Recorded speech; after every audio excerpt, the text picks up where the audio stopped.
Digital Minimalism by Cal Newport. Welcome to my channel. My name is Samuel and I want to make self-growth normal. If you want to make self-growth normal, because I don't want to do it alone, and who doesn't want to make self-growth normal, then make sure to smash that like button. Digital minimalism. A lot of people used the word exhaustion to describe what really kind of happens to them. When all these tools, these social platforms have a way of cultivating, this is a little scary, but behavioral addiction. Time just like slips away. This book is about kind of like the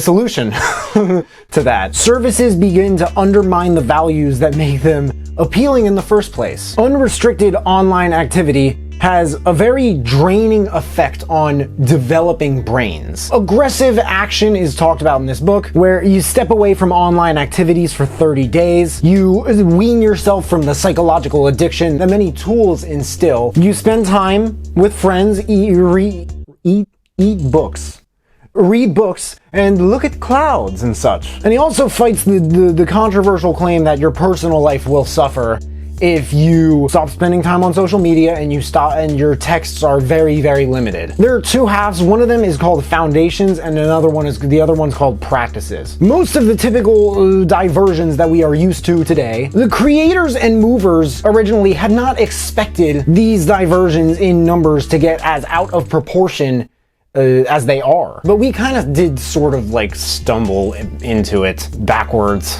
walking backwards. It's not exactly like we just signed up for it. But what makes us so uncomfortable about our use on these platforms is that it makes us feel like we are losing control of our minds. We are not in control of ourselves. Cal Newport he's a tricky guy to disagree with, and I found myself listening to the audiobook looking for loopholes in his logic or where I might disagree with the path he seems to be happily strolling his way down with this book in his hand, and you will hear about those throughout this review. There might be some dark turns, and something tells me that it is not going to be his logic. Come on, man, it's Cal Newport. His logic is very consistent and rather concrete. I found myself comparing the way that he presented what has happened regarding this topic sort of to the way that Michael Moss did it in Salt, Sugar, Fat. It is said that compulsive use of these devices is not the result of a character flaw, but rather the foundation for a massively profitable business plan. And that's where my head was like, huh? Newport's compassion for the attention spans of younger generations sort of seems to shine through the cracks of his perspectives. A great way, and I've tried this and I've been doing it for at least two years now, is to not look at your phone every 5 seconds or less, is by turning notifications off to every app ever. And what's so remarkable is that by doing this, I don't know if this makes sense, but you are allowing yourself to control what you allow your phone to, kind of like break your attention span over. This is extremely powerful. If you want to focus more at work and you want more control over yourself and you want to get more done when you're working on your phone, pause the video and do this on your phone right now and then press play. It's like an introduction to this concept, this new identity, the digital minimalist, someone who focuses their online time on a small number of carefully selected and optimized activities that strongly support things they value and then happily disregard everything else.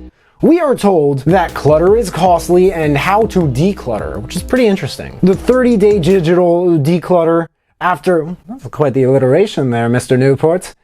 Professor, after deciding what your rules are. And what's cool about deciding what your rules are is that it doesn't mean that you have to quit all social media completely forever and forever ever. Well, they're your rules. You choose what matters, like it's your values. And that's probably my favorite thing, at least about this philosophy in general. But it's just the way he talks about these companies. It's like, it sounds like I swear that he makes it sound like they're these like evil demons who want to like suck your soul out of your body. It's just like, why would they want to do that? Most people I've spoken to about it, and maybe you're thinking this, have said that it's because of money. But what would they want so much money for? freedom, security. They have more than enough security and freedom and power. They don't need it. They don't need any more of that. Given the research that I've at least done, I think it's probably that you need large reserves of cash in order to execute massive business decisions that rev up the engine to higher speeds at higher values. And by values, I mean better customer experiences. They just want to become so good that you can't ignore them. What's wrong with that? It's weird. Like, if you wanted to work at companies like Amazon and Apple and Facebook and Google or YouTube or Tesla, wouldn't it make, like a good amount of sense to ironically say that you would need to adopt a philosophy like the one he's talking about in this book? On to the second half practices. Spending time alone. I love this chapter about solitude and the stories about Abraham Lincoln and Martin Luther King Jr. This dude is he's a very solid storyteller. Solitude through these men has, in some ways, kind of saved our country, America. For anyone in like Europe who's like, what is this kid? What is he talking about? I can't. I need to get better with British accents. I spent lots of time in solitude.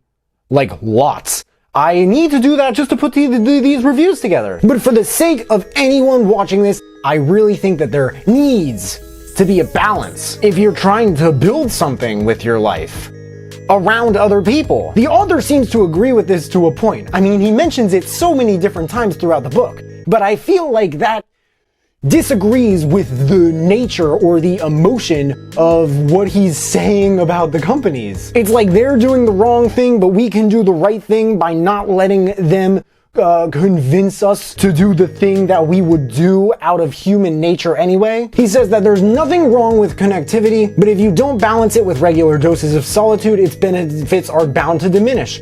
I would agree with this no matter what someone is doing with their life, but I think a lot of what he said throughout the book about these platforms, most memorably Facebook, made the idea of finding your own balance in terms of how much you use social media. It makes the idea of that sound less important and like less of an urgency. Call me biased.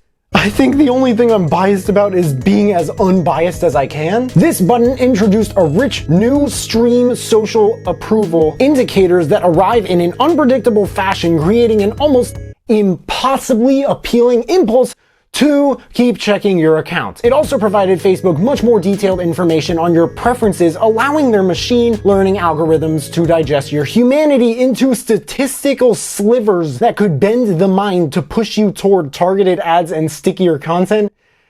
I mean, I can see where he's coming from. The base energy level of this book, as per the Frederick Dodson energy scale in his book Levels of Energy, I think it's my most viewed book review ever. I just don't think the energy level is very close to as high as So Good They Can't Ignore You, the only other book of his that I've reviewed so far. I suppose I'm conflicted. Tim Cook, the Apple CEO, who saved the company and took it to the next level, advocated regarding iPhone screen time, the viewpoint of if I'm looking at my device more than I am into someone's eyes in mid-conversation, I'm doing the wrong thing. But I just think that although it's not the entirety of the book, I think that a notably large portion of this book is focused on negating and bashing technological disruption. And what I have to say about that I imagine other people may disagree with, I'm gonna see if I can address that later in the review. Reclaiming time from these leisure platforms, what to do with your time instead. I feel like there isn't that much you could find in this chapter that you couldn't find in Deep Work or So Good That They Can't Ignore You. And I don't think that things like that are always bad. Overall, I love how this dude presents his arguments. His heart is definitely in the right direction. He has this tightly wrapped package of storytelling skills. His writing style being the ribbon or bow at the top or whatever of the present, and a lot of what he's saying does make sense, for sure. And I'm so happy to hear about all the positive changes in the lives of the people who have written to him after applying this information. However, finding a balance between social media use and living a quality life without disruption or time wastage, I don't think that balance is talked enough in this book at all. And that's bad because I feel like finding that balance is the biggest focus any book about adapting to the drastic consequences of today's attention economy should have if its true intentions are more for the customer than the sake of what comes off to others, at least, as bias and point making. Maybe I'm not who this book is meant for. I mean, it's called Digital Minimalism. There's not that much to me that really screams balance. Maybe a lot of people are on this one side of a spectrum, and this book is designed to open their minds and kind of bring them to the other. But either way, I'm going to be looking for my balance. This book, I like to think, kind of helped me with that, and I think it just might help you out with it too. And I think that's what matters. A moment can feel strangely flat if it exists solely within itself. Let's face it, checking likes is the new smoking. Human beings are not wired to be consistently wired. Doing nothing is overrated. Direction 1. I recommend this book for anyone who doesn't know why they spend so much time on social media but does want to do something about it. This book does tell you what to do, but I would seriously recommend keeping in mind being conscious about what you are focusing on and what he's saying that you really think is best for you to resonate with, and what those two things have in common. So personally, I would take extra note of anything about setting your limits and finding your balance, but I would take what he says about the intentions or whatever of tech company conglomerates with a grain of salt. Maybe I'm wrong about it. Maybe that is their intent, but maybe that's just my $2. Direction 2. If you like this book, and you haven't checked out the 4-Hour Workweek by Tim Ferriss, check that out. It's remarkable. Tim Ferriss is actually mentioned in this one. That, and get ready, this is one of the scariest books I've ever listened to, just because of how real it is. And I think it looks at the situation that Newport is talking about in Digital Minimalism, not just more objectively, but with far more depth, and probably an almost excruciatingly profound amount. The book is called The Shallows by Nicholas Cage. I'm just kidding. This is by Nicholas Carr.